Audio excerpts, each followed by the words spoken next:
নমস্কার।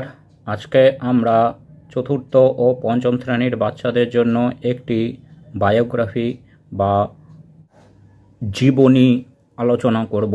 সেটি হচ্ছে রবীন্দ্রনাথ ট্যাগর অর্থাৎ রবীন্দ্রনাথ ঠাকুর। চলুন শুরু করা যাক। রবীন্দ্রনাথ ট্যাগর।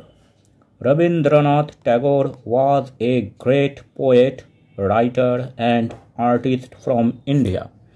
রবীন্দ্রনাথ ঠাকুর হলেন ভারতের অন্যতম মহান কবি, লেখক এবং শিল্পী।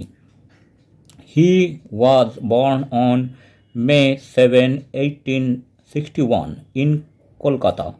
তিনি মে মাসের 7 তারিখে 1861 সালে কলকাতায় জন্মগ্রহণ করেন।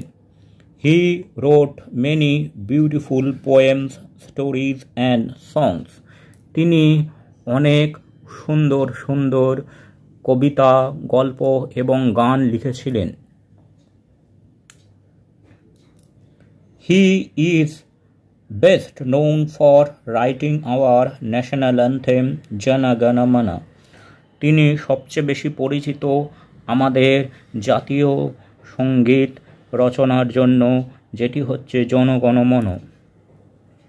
Tagore was the first Indian to win the Nobel Prize in Literature in 1913.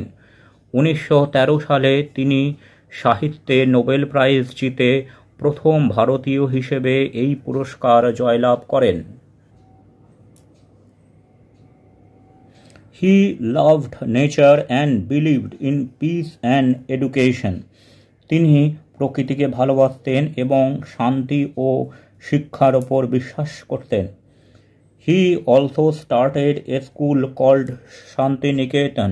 তিনি শান্তিনিকেতন নামে একটি বিদ্যালয় স্থাপন করেছিলেন। He wrote many books including the famous poetry collection Gitanjali. তিনি অনেক বই রচনা করেছিলেন, যার মধ্যে সবথেকে বিখ্যাত হল তার কবিতার একটি সংকলন, যেটির নাম গীতাঞ্জলি।